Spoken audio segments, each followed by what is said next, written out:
Dr. Stone, episódio 16, um episódio que foca no pai do Senko, o Byakuya, o astronauta Byakuya. E galera, que legal que esse episódio teve um gancho. Pra mim ia mostrar todo o passado do Byakuya nesse episódio, mas não ficou um gancho e umas perguntas, né? Tipo, será que ele morreu há 3.700 anos e deixou esse legado aí na vila? Olha, eu acho que não, mas ao mesmo tempo deve ter alguma relação à teoria do tempo no espaço, né? Porque como é que o cara fundou uma vila há 3.700 anos e ela ainda é daquele jeitinho? Essa vila da Kohaku, da Aruri, essa aldeia com as 40 pessoas que o Senko conheceu aí, ela não é muito antiga. Então, qual foi o salto do tempo do pai do Senko?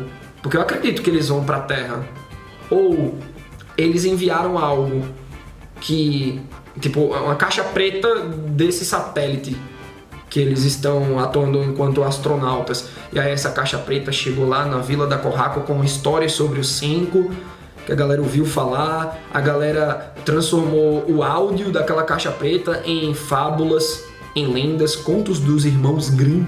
E aí o 100º conto é sobre o Senko. E era apenas um bate-papo do pai dele com algum outro tripulante lá do satélite falando do filho. Enfim, ideias mil, vamos analisar tintim por tintim agora. Lembra aí de seguir o Allblue no Instagram e no Twitter. Somos mais de 32 mil no Instagram, mais de 18 mil no Twitter. Dá um like nesse vídeo e se inscreve no canal para mais Dr. Stone. As análises costumam chegar aos sábados de Dr. Stone, mas esse final de semana foi diferente, foi no domingo por conta de One Punch Man que chegou antes. Então o One Punch Man ele tem uma prioridade em relação a Dr. Stone quando a gente pega essas duas obras para comparar, porque os números de One Punch Man são mais expressivos, então eu espero que vocês entendam. E aí o fandom se fortalecendo, a gente pode mudar as prioridades aqui. No começo do episódio 16, Aruri revela que o nome da vila é a Vila Ishigami, né? É o nome do Senko. E aquilo tudo tem a ver com a 100ª história, porque nessa aldeia existe uma contação de 100 histórias. E aí a 100ª história é sobre a origem do nome, é sobre o Senko, é a vida do garoto. Muito incrível, né? Muito Interstellar, como a história do Senko transcendeu o tempo, porque ele tá aí para escutar a própria história de 3.700 anos atrás. Então que massa, né? Eu acredito muito, como eu tô teorizando e já mandei umas ideias pré-vinheta, eu acho que o pai dele contou uma história numa caixa preta de fácil acesso, é só dar o play, aí escuta.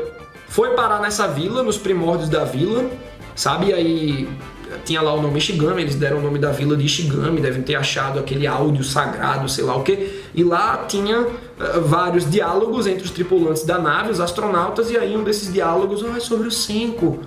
Eles conseguiram criar 100 histórias a partir dessa caixa preta. No começo do flashback, a gente vê que ambos o Senko e o Byakuya precisavam se esforçar, mas o Senko ele tinha mais facilidades. O Byakuya parece que ele encontrava mais obstáculos, ele era mais limitado, mas ele era esforçado. E ele conseguiu, é muito lindo isso, né galera? Agora também, vamos ser justos, né? O Senko, ele parece ter mais inteligência que o pai, porque o pai deu vazão a isso. Que lindo, tipo, pô, meu filho tá interessado por ciência, vendeu o carro pra montar um laboratório pra criança. É muito lindo quando a gente vê, pô, meu filho tá interessado por música, vou tentar fazer uma forcinha, comprar um instrumento musical pra ele. É muito massa quando a gente dá vazão a algo que está sendo natural e gostoso para as pessoas que a gente gosta, né? E aí no começo desse flashback tá lá o Senko olhando para a Lua. Por que ela me persegue? É muito legal os questionamentos pueris, né, infantis que o Senko faz. Aí chega o pai dele, ó, talvez a Lua goste muito de você. Muito legal. Mas aí ele fala, não, ela tá tão distante que ela tá sempre ali. É bem legal essas relações, né, do tempo e do espaço, dos satélites. E é um conhecimento que o pai do Senko precisa ter, afinal ele quer ser astronauta, mas ele falhou. Ele tentou o teste e não conseguiu. Era uma prova que você tinha que nadar com a roupa pesada, não chega a ser um escafandro, tá? Mas é uma roupa bem desconfortável, ele tem que nadar nado crawl, velho. Absurdão o teste. E aí ele não passa e ele fica pesaroso, porque, pô, só de 10 em 10 anos é que fazem um teste pra você ser astronauta. Isso é verdade, galera, eu achei meio exagerado. Mas bom, ele, não, daqui a 10 anos eu tento de novo. Daí, vê que lindo, pô. A reciprocidade, né? O pai do Senko vende o carro para montar o laboratório pro filho. Ele desenvolve a inteligência do filho, né? Tudo que fazia o Senko sentir uma curiosidade, ele ia lá e testava. Ao lado do Taiju. O Taiju era o brother dele lá, que sempre participava dos experimentos e tal. Então, o Senko, ele foi desenvolver uma roupa para ajudar o pai a treinar para aquele teste específico que ele falhou. O nado crawl com a roupa pesada, desconfortável. Ele ligou uns eletrodos que faziam dar uns espasmos nos músculos do seu pai, o Byakuya, e aí ele foi conseguindo treinar. É bem legal, né? Que no começo ele não conseguiu nem nadar com isso, pô, é muito legal. Porque é como se o Byakuya, ele fosse um pouco do Chrome, né? Tem um pouco dessa personalidade aí, e aí ele consegue. Ele não vai até a Lua, mas ele vira um astronauta, né? Ele tá lá no satélite, e aí eu já fiquei me perguntando, caramba, será que ele tava nessa nave quando a luz desencadeou lá e petrificou todo mundo? Fatão, hein? Diga aí, velho.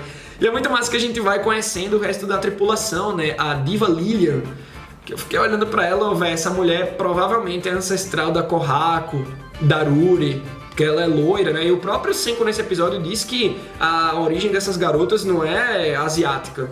Elas parecem ser, sei lá, europeias, norte-americanas, e é no caso, né, norte-americana, porque a Diva Lilian é de lá.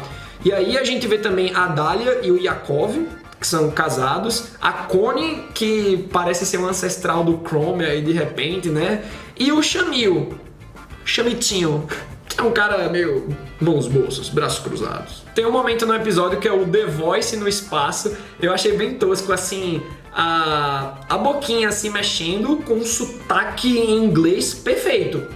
Sabe, se fosse a voz japonesa cantando em inglês com o sotaque japonês ia ficar melhor, mas ficou muito distoante, galera, então causou um incômodo visual, mas a música é bem bonita. Tem um momento que o Byakuya começa a falar com a Lilian sobre o Senko, até, não, porque eu tenho um filho e tal. Olha aí, talvez o satélite esteja captando esses registros e mantendo nessa caixa preta. É a teoria da caixa preta. A galera que leu o mangá vai dar os spoilers aí nos comentários. Cuidado, hein? Tem uma galera maldosa que fala do enredo do mangá. Não é pra vocês darem spoiler, não. Se for dar, manda um aviso. Galera, spoiler. Bota um monte de pontinho pra galera saber o que vem por ali, né? E aí, enquanto o Byakuya tá contando pra Lilian sobre o Senko, o próprio está analisando os fenômenos, tipo, que tá ocorrendo pelo mundo todo, umas andorinhas sendo petrificadas. Você é no mundo todo? O que é aquilo? Testes, galera, mas por que no mundo todo? Se fossem testes, era para ser em locais específicos, né? Então parece que começou com as andorinhas. Não sei se elas eram mais sensíveis a esse tipo de luz. Acho que seria interessante a gente estudar para as próximas análises de Dr. Stone como é que os pássaros, como é que as aves, especificamente as andorinhas, percebem a entrada de luz no seu olho, né? Porque tem toda aquela vibe da luz se transformar em imagem lá dentro e tal. A gente vê uns momentos do Byakuya sendo bem tabacudão na nave, brincando com comida. Ô, Shamil, olha aqui o macarrão instantâneo que eu preparei pra você. E é bem legal, né? Muito gostoso, é bem diferente daquela comidinha de astronauta. E aí o Byakuya revela que aquele macarrão foi feito pelo Senko. O menino é incrível. É porque a gente tá vendo o Senko agora, aí parece que passou um tempo. Às vezes eu tenho essa percepção, por isso que eu tô mandando ela aqui. Parece que ele é uma evolução daquilo que ele era há 3.700 anos, mas não, é o mesmo Senko dessa época que o pai estava no espaço. Então esse Senko genioso que a gente vê 3.700 anos depois, nessa nova Idade da Pedra, é o mesmo Senko genioso dessa época que ele estava estudando as andorinhas e o pai estava lá no espaço. Daí acontece o fenômeno. O Shamil, acredito que ele foi o primeiro a ver, mas todos os 6 astronautas que ali estão veem aquela luz esverdeada que petrificou todo mundo, né? E parece que ela veio do norte, assim, Canadá, Estados Unidos, vai que foi o tabacudo do Trump fazendo as coisas dele, né? Eu tenho aqui um botão que pode disparar mísseis e... Vai que foi uma guerra parecida, né? E também foi confirmado que foi na Terra inteira. Ficava me perguntando, será que tem algum lugar que a civilização foi se mantendo? Mas não, galera, senão teríamos alguma notícia. Ou os humanos teriam conseguido repovoar já, até porque 3.700 anos depois, né? E aí a gente fica naquela, como é que eles vão voltar? Uma coisa é certa, o Byakuya quer voltar para salvar a humanidade, somos os 6 últimos humanos e precisamos fazer isso. Aí eu fiquei pensando, pô, ele quer repovoar, vamos todo mundo cruzar aqui, né não? Já tem um marido e mulher aí na nave, que é a Dália e o Yakov. O Yakov que é astronauta experiente e tudo. Mas eu não acho que vai ser bem isso, pô. Porque se eles estão vivos, será que tipo... Vivo todo mundo tá, né? Só tá petrificado. Mas será que eles saindo do satélite e indo pra Terra, automaticamente pisando lá, eles se petrificam também? Eu acho que não, tem que ter a luz. Mas, pô, se eles chegarem na Terra, 3.700 anos vão se passar, não dá pra o Byakuya fundar a vila, Ishigami, e 3.700 anos se passarem e ela ainda tá desse jeito. Pode ser, mas eu acredito que não. Acho que ela estaria mais evoluída, sabe? Por isso que eu tô acreditando mais nessa teoria do registro de áudio por parte de uma caixa preta. E aí, quando os primeiros aborígenes foram se desenvolvendo, não tanto ao ponto da gente ter um vilarejo simples, com materiais simples, com a configuração simples, aí eles acharam essa caixa e logo no começo da construção do vilarejo nomearam de Ishigami e tal. São teorias minhas que eu não leio o mangá, tá? Essa é a minha percepção sobre o que eu tô vendo aqui no anime. E por isso que eu fico bem curioso com um episódio como esse. Quero saber a opinião de vocês agora, hein, seus espertinhos? Deixa aí nos comentários e até a próxima!